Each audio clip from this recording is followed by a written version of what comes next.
બોલો બા, કઈથી આવ્યા છો? વડોદરા. વડોદરાથી આવ્યા. શું નામ તમારું? શારદાબેન. શારદાબેન.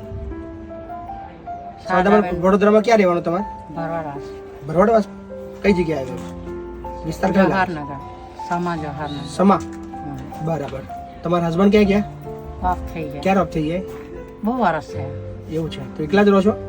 હા, હું એકલી બહાર જ પડી રહી. કોઈ આપે તો ખાઉં. બહાર જ પડી રહ્યો છો? હા, ખાટલામાં બહાર પડી રહી. એને છોકરાનું ઘર છે પણ છોકરો દારૂ છે, કઈ ધ્યાન આપતો નહીં. બરાબર. માતા બી સારી રહેતી નહીં. બરાબર. તબિયત તમારી ખરાબ રહે છે? એ મારે ફરવાનું ઓછું એમ. બરાબર. ટાઈમે ખાવા ના મળે, દવા ના મળે તો એવું જ ને. સાચી વાત છે, સાચી વાત છે. કેટલા વર્ષથી આવી જિંદગી જીવો છો બા? મને તો ખાસા દિવસ થઈ ગયા. એવું છે?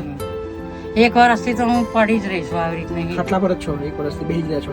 હા, એટલે હરું ફરું આમ નવ ધો મારું કામ કરું એવું કશું નહીં. અને એમ બીજું મારાથી નહીં વધારાનું. બરાબર. જમવાનું આજુબાજુ વાર આપી જાય જ ખાવાનું? હા, માગું તો આપે, નહીં તો અમારું એક ત્યાં કડિયા કામ કરે છે નીચે, એ બેન રેખાબેન કરીને, એ જ બિચારી મારે બહુ સેવા કરી. પાણી ચડ્યું હતું ને ભાઈ, એને મને બહુ સાથ આપ્યો છે. આજુબાજુ વાળા બધા સાથ આપે. એડ્રેસ કોને આપ્યું તમને?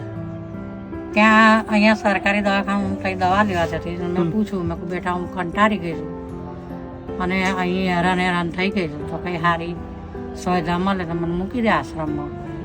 તેમને એડ્રેસ બતાવ્યું? હા, કે અહીંયા જતા રહો? અહીંયા જતા રહો તમે. બરાબર. પછી આ જે છોકરો છે ને મારા સામે જ મોટા થયેલા છે, નાના નાના, બહુ વર્ષથી એમના રૂમમાં જ રહેતી. હવે મારી ભાડું ભરવાની કોઈ પરિસ્થિતિ નહીં. બરાબર છે. ને પછી મને કોણ રાખે? છોકરો એક જતો રહ્યો મહારાષ્ટ્રમાં, બૈરીને લઈને, એને મરાઠી બીજી. કોઈ ચિંતા ના કરો, આરામથી શાંતિથી આપણા ત્યાં રહો. બરાબર. આખી જિંદગી અહીંયા રહેવાનું? આખી જિંદગી રહેવાનું સાહેબ. મને બીજું કોઈ તકલીફ, મને ખાલી કમરની બધી સાયટિકાની એમ તકલીફ છે ને, એટલે તમારી દવા બી કરાવડાવીશ. બસ એટલી મહેરબાની. તમારી દવા બી કરાવડાવીશ. તમારે જે દવાખાને જવાનું છે, જે દવા લાવી આપણી છે, તમને દવા બી લાવી. મારે કોઈ સહારો નહીં એટલે હું આવી છું. તમે હવે ચિંતા ના કરો.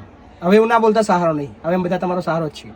બીજું કે નીચે હું મારથી ઊભું નહીં થવાતું નીચેથી. તમને ઊભા કરવા પડે છે?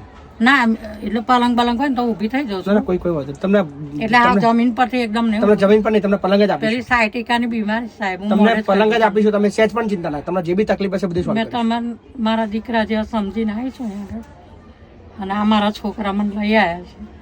કોઈ ચિંતા ના કરો બા. બરાબર. એમનો જીવ બચતો પણ હું બહુ પાછળ પડી ગઈ. બસ આમાંથી નહીં સહેતો. સાચી વાત. રાતને દિવસ મચ્છર ને આ જો મારી હાલું. મેં તો કોઈ દિવસ આવી રીત નહીં રહી નહીં. આ બધું ના, કોઈ ચિંતા ના કરો, ટેન્શન ના લેશો. હવે ચિંતા ના કરશો. હા ને? ચલો આપણે તમને વ્યવસ્થા કરી દઈએ. હા, તમારી મહેરબાની. ના ચિંતા ના કરો.